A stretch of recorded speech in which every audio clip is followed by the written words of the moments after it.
Hello, everyone. For this episode, the book that we read was Atari Age by Michael Newman. This is not the book that I thought I was going to be reading. I thought it was going to be more of a history of sort of the Atari and kind of video games early on, maybe ending with the crash or something like that.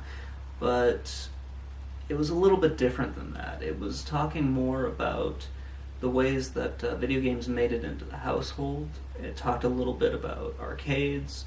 It talked about home computers. Talked about marketing. There was a lot in this book. It isn't that long of a book. It's maybe 200 pages, but he got a lot of information in here.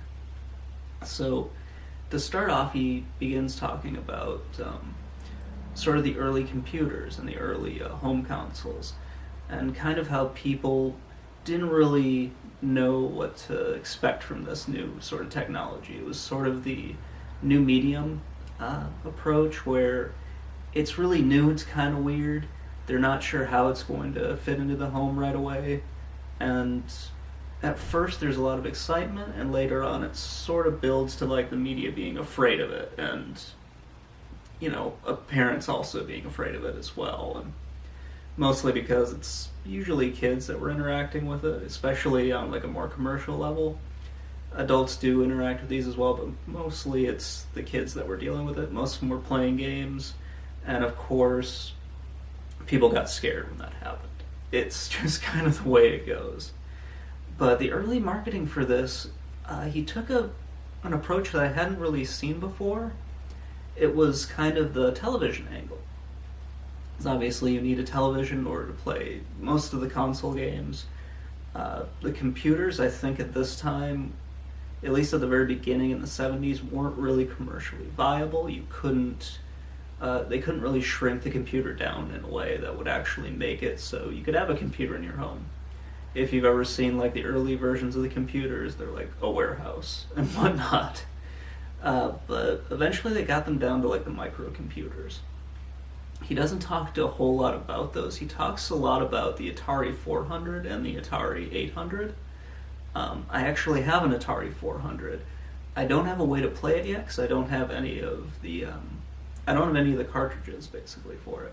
If you've ever seen an Atari 400 computer, they are very well. They'll look more normal to probably a European who's more used to like a microcomputer.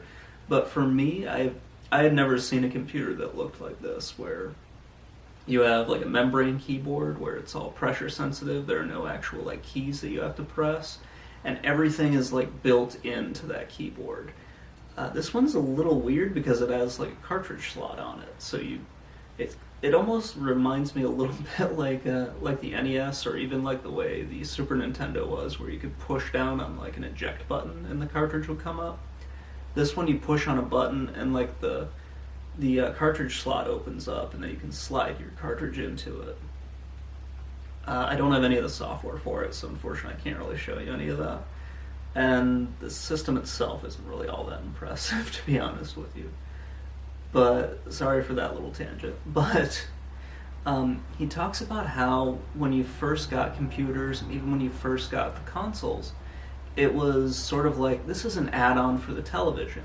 Think about it now, you have like the VR headsets, they're an add-on for the PlayStation 4. Like, these were seen as just being an add-on to like enhance the television experience. It wasn't seen as anything really crazy out there. It was just like, oh, okay, this is another thing that your TV can do. This isn't like something else out there. And I guess television companies were really worried about this, because they're like, well, if these people are playing games on our TV, they're not watching the television programs that we're putting out, and that's gonna hurt us. Now when you think about it, it's kind of weird, but back in the 70s, nobody really knew what this whole video game thing was. It's just very interesting to hear that, and sort of in the late 70s, you get the backlash towards the new media. Mostly like 79 and then going into 80, 81, you get that backlash where people are like, hold on, kids are playing this way more than we think they are. And the way it was sort of put in the book, especially with arcades, it was like, well, kids are just going to go there, they're going to spend their lunch money there, and they're not going to eat lunch, because heaven forbid that happens. Or those young ruffians are going to beat up the good kids and take their lunch money and spend it at the arcades. Which probably happened. I'm not going to say it didn't. But it's sort of one of those weird things where people didn't know a whole lot about the arcades. And when you have like a few arcades that are kind of crappy, they really go after them and sort of paint like with a broad brush. Every arcade is like that. And there weren't, at first, I think there was only like one real Supreme Court case with arcades, but there were a lot of smaller ones where it wasn't the state or the federal government going after video games, it was more of like the cities and like the local townships going after the arcade dealers, sort of trying to get them as far away from schools as they could, so you would see a lot of zoning laws and everything being made up. And this is probably getting really boring for a lot of you right now, because I'm talking about zoning laws instead of actually talking about video games. And I'm very sorry about that. But it's a really interesting thing for video game history. The town would actually create a law that said you can't have an arcade within 1,000 feet of a school. And when you think about it, that's where a lot of the market was coming from. It was a lot of younger kids, pretty much all age groups. I mean, if you remember back to when I did Masters of Doom, a lot of those guys went to the arcades growing up, and a lot of them had to ride their bike a very long way to get to these arcades just to play them. And that really was the way it was back in the 80s and whatnot. But yeah, you had a lot of really crazy things going on back then, and this book does a really good job of going through all of them. It talks about, one thing it really does, it brings up a lot of the marketing for computers, how computers were really advertised as like, this is just like a multi-purpose tool that you can use. It can help you with business, it can help you with this, it can do this, it can do everything. Oh, it can also play games. And Michael does a great job of explaining video games were a way to get people to sort of understand the practical applications of computers and also understand the new technology that was coming out. And that's a really interesting thing to see, and I wish more people would focus on that. Now it's kind of a moot point right now. I mean, of course, video games are much more accepted now than back in the 80s and 70s. But it's just so cool to like kind of see this and see the evolution of a lot of thoughts on video games. But it's also interesting to see how things have stayed the same, unfortunately. And it's because we still have a lot of, I'm just going to say we have a lot of grumpy old people that are still in positions of power. And they don't understand how video games work. And a lot of them don't care to understand. Like my grandfather and... Well, mostly my grandfather, who absolutely hates video games. He told me, you're wasting your life doing this. You're never going to understand, like, all the things that I understand, like electricity and whatnot. And I was just like, really, Grandpa? You don't think I can't figure out how, like, circuitry works and whatnot? I hate to break this to you, but video games do use that. It was just very weird. And then, of course, he calls me up every time something in his house breaks. And yeah, or he calls my dad, and then my dad and my mom call me, which I have to kind of walk them through, and that's always fun. But anyway, it's just so cool when you get to read a lot of these things, and you see how there's still those ingrained things where people think video games cause violence. People think video games make people angrier or something like that. And those are still going on even today, and it's really sort of a shame to see that, but overall, this is a very, very good read. It gives you a lot of insight into just how video games started out, how Atari and a lot of the other games were sort of marketed towards people and made it into their homes and whatnot. I really cannot recommend this book enough. This is one of the better ones that I've read, because it lays things out very simple for us. And it also explains an awful lot about just the ways the video games were like all the things video games had to overcome, basically. Sorry about that. it's just a very wonderful book. Oh, and the very last thing, the book ends by talking about Pac-Man, and that's kind of where we'll end here too, just because I don't want to ramble on forever, at least not right now.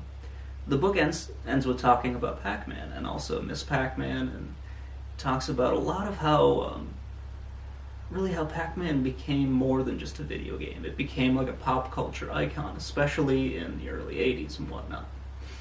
And this is really a crazy thing because Pac-Man is one of those games that just, it's never, I don't think it's ever going to go away. I mean, they're still making Pac-Man games. They're still releasing old Pac-Man games on new systems. Namco is never, I don't think they're ever going to get rid of Pac-Man. There's no reason why they should. But they talk a lot about even how Pac-Man sort of transcended all of like the defined genders, all the defined markets and everything. Because at least according to the information in this book, when they talk about sort of the gender split between different games, they go through like Defender was a 90% to 10% split between men and women. Men being 90, women being 10% playing Defender. And then they get to Pac-Man. They go through a few other games. Then they get to Pac-Man, and it's 60% female, 40% male, which is just amazing. And they do a lot of things to credit Pac-Man with really bringing women into the arcades. And they say that sort of brought some respectability to arcades. It wasn't really seen as like a seedy, creepy place where just a bunch of dudes hung out and just, did weird stuff. I would actually probably compare it to arcade was like a strip club, and then all of a sudden they brought in Pac-Man and women start going in there, and then they're like, oh crap, we need to clean this place up. That's kind of the idea I get for the image of arcades back in the 80s. Unfortunately, I didn't go to a lot of arcades growing up, and the ones I went to were usually in malls, and they were very brightly lit. And you maybe have like 20 arcade cabinets in there, and I had like 4 quarters or something like that. But this is a really, really cool way to show like arcades sort of opened up, let more people in, or not really let more people in, but sort of more people came into it, and Pac-Man was really the reason for it. And yeah, it's just such a cool game. They don't talk too much about the the video game crash, but they do touch on it a little bit. And yeah, Pac-Man, at least from all the research I've done, Pac-Man definitely, I'll just give you this metaphor. If E.T. put the last nail in the coffin for Atari and sort of video games in the early 80s, Pac-Man dug the grave, built the coffin, and shoved Atari into the coffin, and then just let somebody else come and put the lid on it. That, because you look at all the lawsuits that Atari had to go through, you look at the licensing fee they had to pay for it, you look at the fact that they made more cartridges than there actually were consoles out there, and even the fact that they sold 2 million of them wasn't enough to overcome the fact that they just screwed up. Like, Atari just royally screwed up with Pac-Man. And they put out an incredibly inferior product and expected nobody to really care too much. Eventually they got them better on the 5200, but nobody cared at that point. It was just sort of done for Atari. And, Pac-Man sort of made the video game craze in the early 80s, like much more so than really Space Invaders or a lot of the shooters. It was sort of like, oh, okay, here's this thing, we can market it, it has a character that everybody knows, we can just sell merchandise left and right and create a TV show based around it. Which is weird, but they still did it. Anyway, I don't want to ramble on forever, guys, but I will say Atari Age is a great book. If you get a chance to either check this out of your library, if anybody does that anymore, or get like an audiobook or anything like that, definitely do so, because this is a wonderful read. Anyway, I hope you guys enjoyed the video, and I will talk to you guys next time. Have a great day.